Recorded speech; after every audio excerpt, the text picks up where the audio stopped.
semuanya, di video kali ini kita akan ngebahas tentang penggunaan bahasa baku dalam kehidupan sehari-hari. Sebenarnya, apa sih itu bahasa baku? Bahasa baku adalah bentuk bahasa standar dan resmi yang digunakan dalam komunikasi tertulis dan formal. Bahasa ini mengikuti norma-norma tata bahasa dan ejaan resmi. Diajarkan dalam pendidikan dan digunakan dalam dokumen resmi seperti literatur, media massa, dan komunikasi formal lainnya. Kadang-kadang juga bahasa baku juga dikenal sebagai bahasa sastra atau bahasa tulis. Sementara itu, kata baku adalah kata-kata dalam bahasa yang sesuai dengan norma-norma tata bahasa dan ejaan standar yang diakui sebagai bentuk yang benar. Biasanya tercantum dalam kamus resmi. Penggunaan kata baku penting untuk komunikasi formal dan penulisan yang benar. Lalu, apa itu bahasa yang tidak baku? Bahasa tidak baku adalah istilah yang merujuk pada kata-kata yang tidak sesuai dengan standar atau kaidah bahasa yang ditetapkan dalam pedoman resmi bahasa, seperti Kamus Besar Bahasa Indonesia atau KBBI dan Pedoman Umum Ejaan Bahasa Indonesia atau PUEB. Kata-kata ini sering digunakan dalam bahasa sehari-hari dan bisa mencerminkan variasi regional, dialek, atau penggunaan informal. Apa saja ciri-ciri bahasa baku? Yang pertama, kata baku dapat ditemukan dalam Kamus Besar Bahasa Indonesia atau KBBI dan mengikuti aturan ejaan yang berlaku. Yang kedua, kata baku lebih sering digunakan dalam teks formal dan situasi resmi. Yang ketiga, tidak dipengaruhi oleh bahasa asing atau bahasa daerah lainnya. Yang keempat, tidak mengandung makna ganda dan tidak rancu. Yang kelima, memiliki bentuk yang tetap. Yang keenam, bukan merupakan ragam bahasa percakapan. Yang ketujuh, tidak mengandung arti pleonasme atau pemakaian kata-kata yang lebih daripada yang diperlukan. Yang kedelapan, pemakaian imbuhan dalam kata baku dilakukan secara eksplisit. Selanjutnya adalah ciri-ciri bahasa yang tidak baku. Kata tidak baku seringkali tidak mengikuti aturan ejaan, tata bahasa, atau bentuk kata yang diatur oleh pedoman resmi bahasa, seperti Kamus Bahasa Indonesia atau KBBI dan Pedoman Umum Ejaan Bahasa Indonesia atau PUEB. Yang kedua, kata tidak baku biasanya digunakan dalam konteks yang lebih santai atau informal, seperti dalam percakapan sehari-hari, media sosial, atau tulisan pribadi.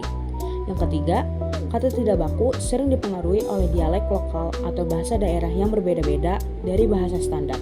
Yang keempat, kadang-kadang kata tidak baku mencakup ejaan yang tidak mengikuti aturan baku.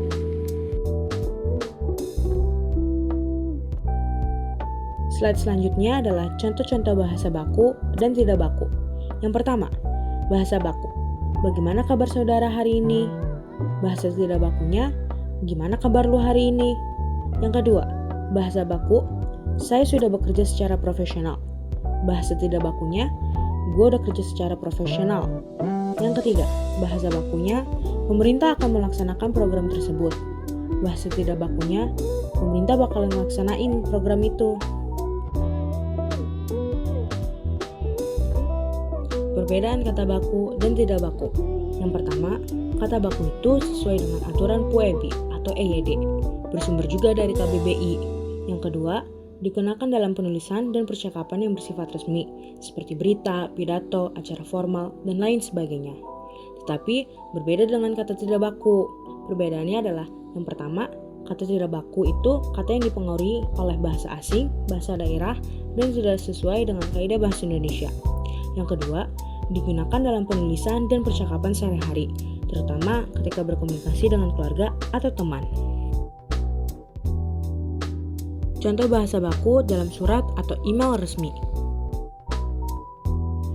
Email tersebut digolongkan sebagai penggunaan bahasa baku yang tepat dalam konteks resmi dikarenakan mencerminkan ragam bahasa formal melalui beberapa unsur, seperti penggunaan sapaan dan kata ganti formal, seperti bapak atau ibu dan kami.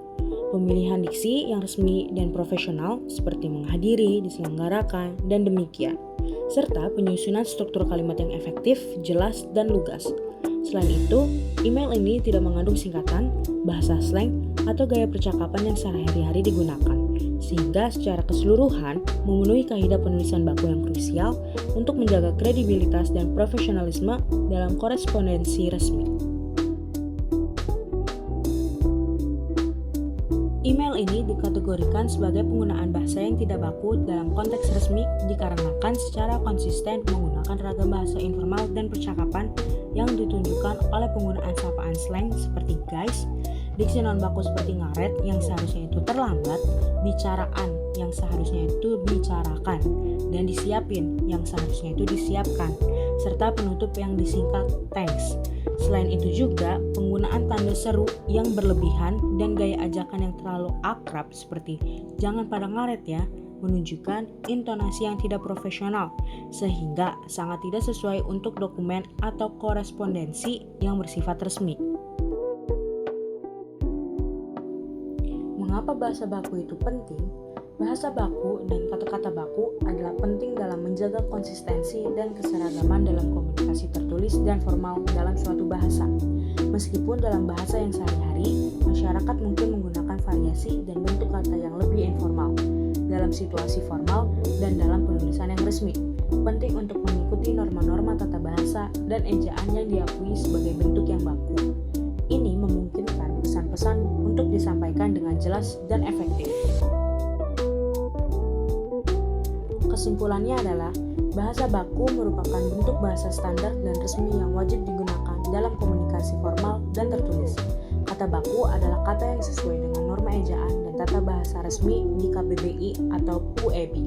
Sebaliknya, bahasa yang tidak baku tidak sesuai kaidah resmi dan umumnya digunakan dalam situasi informal atau percakapan sehari-hari. Pentingnya bahasa baku terletak pada fungsinya, seperti menjaga konsistensi, keseragaman, dan kejelasan pesan dalam komunikasi, terutama pada konteks yang resmi. Oleh karena itu, penting untuk menguasai bahasa baku demi komunikasi yang efektif dan citra diri yang profesional. Sebagai penutup, marilah kita jadikan penguasaan bahasa baku sebagai komitmen bersama.